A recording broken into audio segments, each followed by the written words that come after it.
Walong mahalagang dahilan kung bakit nagiging agresibo at nangangagat ang ating mga alagang aso. Number 1. Takot o pag-aalala. Ang pangangagat ng aso ay maaaring isang paraan ng pagpapahayag ng takot o pag-aalala. Ito ay maaaring mangyari kapag nararamdaman ng aso na ito ay nasa panganib o na-threaten. Number 2. Aggression.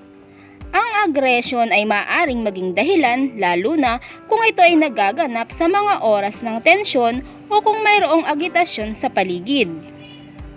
Number 3. Pagtatanggol. Ang ilang aso ay maaaring mangagat kapag naniniwala silang kailangan nilang ipagtanggol ang kanilang sarili, ang kanilang may-ari o ang kanilang teritoryo. Number 4. Sakit. Ang isang aso na may nararamdaman na sakit o hindi komportable ay maaaring maging mas agresibo o mas maikli ang pasensya. Panglima, kakulangan sa pagsasanay.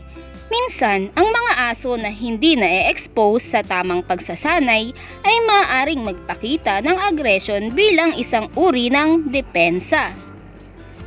Pang-anim, matindi ang antok o gutom.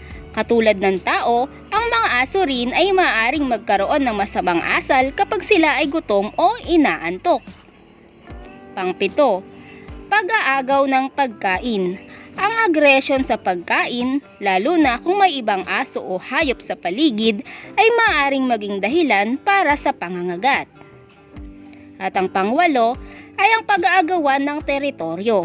Ang pangangailangan ng aso na protektahan ng kanyang teritoryo ay maaaring maging dahilan para sa pangangagat, lalo na kapag may ibang aso o tao na pumapasok sa kanyang teritoryo.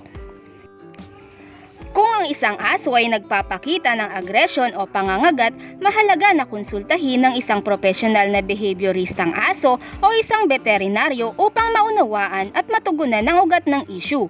Ang maayos na pagsasanay, tamang pag-aalaga at komunikasyon sa kanilang pangangailangan ay makakatulong sa pagpapabuti ng ugali ng ating mga alagang aso.